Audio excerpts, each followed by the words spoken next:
નમસ્કાર, મારું નામ પટેલ હેલી પિંકુલભાઈ છે. આજે હું ગોવિંદપુરા પ્રાથમિક શાળાની વિદ્યાર્થીની તરીકે નહીં, પરંતુ એક દિવસ માટે શિક્ષક તરીકે આપ સૌના સમક્ષ ઊભી છું. સૌથી પહેલાં હું અમારા આદરણીય શિક્ષકોનો હૃદયપૂર્વક આભાર વ્યક્ત કરું છું કે જેમણે મને આ અવસર આપ્યો. આજે શિક્ષકના રૂપમાં ઊભી રહી ત્યારે મને સમજાયું કે શિક્ષક બનવું કેટલું જવાબદારીભર્યું કાર્ય છે. શિક્ષકો માત્ર પાઠ્યપુસ્તક જ નથી શીખવતા, પરંતુ જીવન જીવવાની સાચી રીત પણ શીખવે છે. 5 સપ્ટેમ્બર કેમ ઉજવાય છે? આજે 5 સપ્ટેમ્બર છે, જેને આપણે શિક્ષક દિન તરીકે ઉજવીએ છીએ. આ દિવસ ડૉક્ટર સર્વપલ્લી રાધાકૃષ્ણનજીના જન્મદિવસની યાદમાં ઉજવવામાં આવે છે.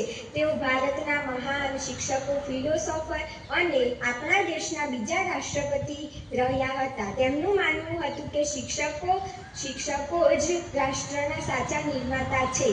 તેમના વિદ્યાર્થીઓએ તેમના જન્મદિવસે વિશેષ ઉજવણી દર્શાવી અને તેમને કહ્યું કે જો તમે મને માન આપશો તો આ દિવસ શિક્ષકોને સમર્પિત કરો.